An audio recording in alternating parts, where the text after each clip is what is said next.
इस वीडियो में मैं आपको बताऊंगा कि जो भी कुछ अर्थ पे चल रहा है उसका रियल रीज़न क्या है और क्या मकसद है बुरे एंटिटीज़ का ये सब करने का। तो इन सब की शुरुआत आज से 500 से 400 साल पहले हुई थी, जहाँ कुछ एलियंस ने ये NWO का प्रस्ताव रखा था ह्यूमंस के सामने। NWO न्यू वर्ल्ड ऑर्डर, इसे आप सतयुग भी कह सकते हैं। और इनका जब एलियंस ने प्रस्ताव रखा तो कुछ जो अमीर लोग थे उनके मन में ये बात आई कि अगर हम खुद ही जो अमीर लोग हैं वही इन न्यू वर्ल्ड ऑर्डर का फ़ायदा उठाए और इन सब को रहने दे या गुलाम बना ले।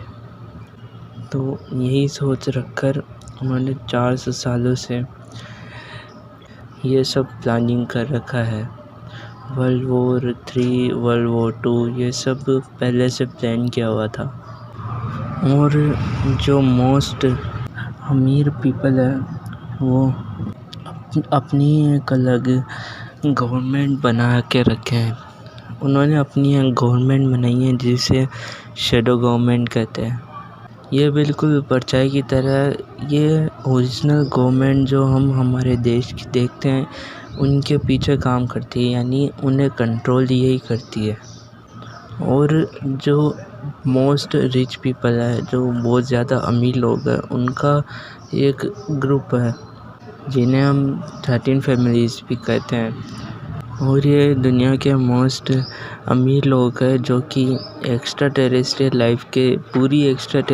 लाइफ के साथ मिलके ह्यूमंस पे कंट्रोल पाना चाह रहे हैं या उन्हें मारना चाह रहे हैं।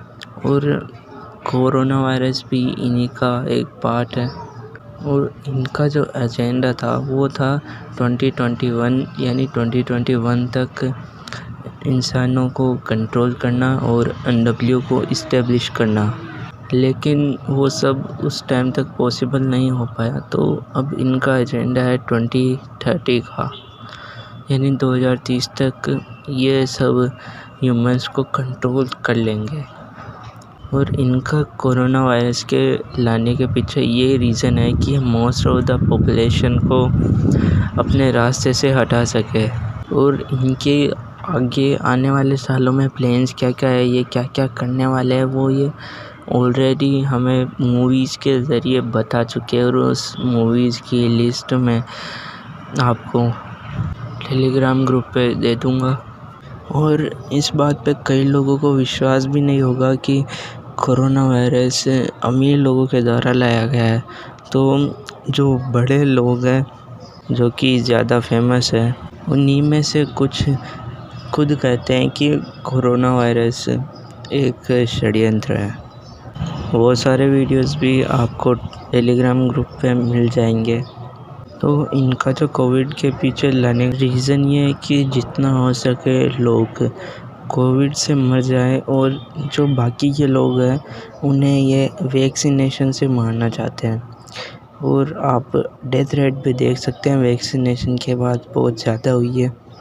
कई हार्ट अटैक से मर रहे हैं या बहुत से पीपल हार्ट अटैक की वजह से ही मर रहे हैं वैक्सीनेशन लगवाने के बाद। कईयों को अजीब सी बीमारियाँ होती हैं। और ये सारे प्रूफ वीडियोज़ आपको टेलीग्राम ग्रुप पे मिल जाएंगे।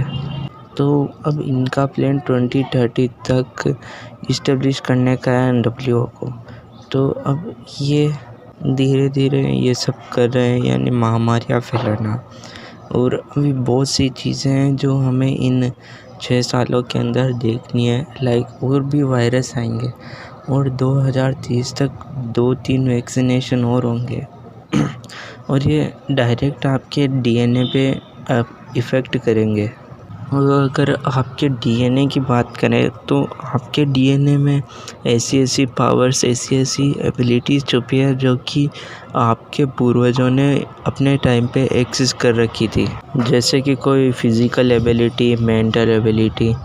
जैसा कि आपने पुराने टाइम की कहानियों में, ट्रुथ स्टोरीज़ में सुना ही होगा कि पहले के टाइम के लोगों के पास फिज़िकल पावर भी बहुत ज़्यादा रहती थी और कईयों के पास इतनी ज़्यादा पावर्स रहती थी कि वो अपना रूप भी चेंज कर सकते थे और हमारे डीएनए को हम एक्टिव कर सकते हैं, जिससे कि हमें मदद मिलती है वैक्सीनेशन के इफ़ेक्ट को ज़ीरो करने में और आसपास के मैट्रिक्स को समझने में।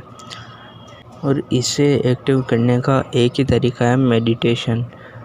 अगर आप मेडिटेशन करते वक्त अपने दिमाग में ये सोचते हो कि मेरा डीएनए एक्टिव हो रहा है, तो वो आपकी डीएनए पे बहुत सही तरीके से इफ़ेक्ट करेगा और उससे आपके डीएनए का कुछ पार्ट एक्टिव भी होना शुरू हो जाएगा।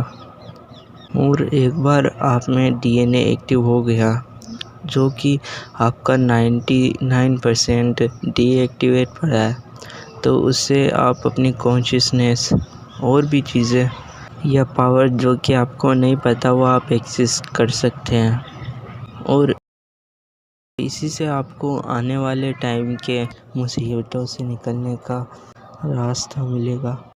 हमारी अर्थ अभी 5D कॉन्शियसनेस के अंदर शिफ्ट हो रही है, जिससे हमारी अर्थ पे लोगों के अवेयर होने का बहुत ज़्यादा फ़र्क पड़ रहा है। अर्थ के 5D कॉन्शियसनेस के अंदर शिफ्ट होने के साथ साथ जो पीपल अवेयर हो रहे हैं, उसी पे हमारा आने वाला फ्यूचर डिपेंड करता है। तो आप अभी के टाइम पे जितना हो सके वैक्सीनेशन, टीवी, मोबाइल्स, नेटवर्क्स वगैरह से ज़्यादा बचें। जितना आप अभी के टाइम अवेयर रहोगे उतना ही आपके लिए बढ़िया रहेगा। और अब बात करते हैं एक्स्ट्रा टेरेस्ट्रियल लाइफ को ह्यूमंस के साथ ह्यूमंस को कंट्रोल करने में क्या मिलता है।